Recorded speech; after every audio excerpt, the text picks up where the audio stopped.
குக்கு தமிழுக்கு வரவேற்கிறோம். மந்திர கிணறு. ஒரு காலத்தில் மலந்தேவி என்று அழைக்கப்படும் ஒரு நாட்டில் அமைதி, செழிப்பு, மகிழ்ச்சி நிறைந்திருந்தது. அந்த நாட்டின் மையத்தில் முத்து போல பிரகாசிக்கும் அரண்மனை இருந்தது. அதில்தான் வாழ்ந்தார் அறிவும் அன்பும் கலந்த அரசன் ராஜேந்திரன். அந்த நாட்டின் மக்கள் தங்கள் அரசனை ஒரு தந்தை போல நேசித்தனர். அவனுக்கு ஒரு அழகிய, தைரியமான ராணி இருந்தாள்.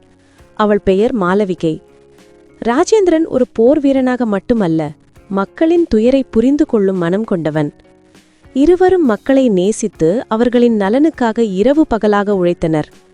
ஒரு நாள் அந்நாட்டில் கடுமையான வறட்சி ஏற்பட்டது. மழை பெய்யவில்லை, நதிகள் வற்றின, மக்கள் துன்பத்தில் ஆழ்ந்தனர்.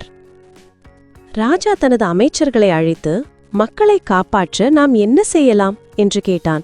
ஆனால் யாருக்கும் தீர்வு கிடைக்கவில்லை.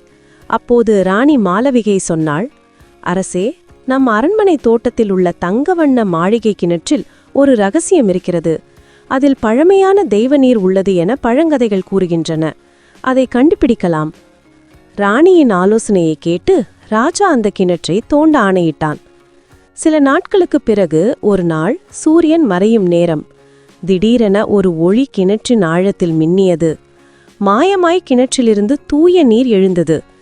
பழைய வற்றிய நதிகள் மீண்டும் பாய்ந்தன. மக்கள் மகிழ்ச்சி அடைந்தனர். குழந்தைகள் நதிக்கரையில் ஆடினர். அதை கண்ட ராஜா மகிழ்ச்சியடைந்தான். அதன் பிறகு ராஜா மக்கள் நலத்திற்காக அந்த நீரை அனைவருக்கும் சமமாக பகிர்ந்தான். மக்கள் அவர்களை தெய்வ தம்பதிகள் என புகழ்ந்தனர். ராஜாவும் ராணியும் தங்களுடைய செல்வத்தை அல்ல, அன்பும் அறிவும் பகிர்ந்ததால்தான் அந்த நாடு என்றும் செழித்தது. நீதி. உண்மையான ஆட்சி என்பது அதிகாரத்தில் அல்ல, மக்களின் நலனில் உள்ளது. நன்றி. லைக், ஷேர், சப்ஸ்கிரைப் செய்யுங்கள்.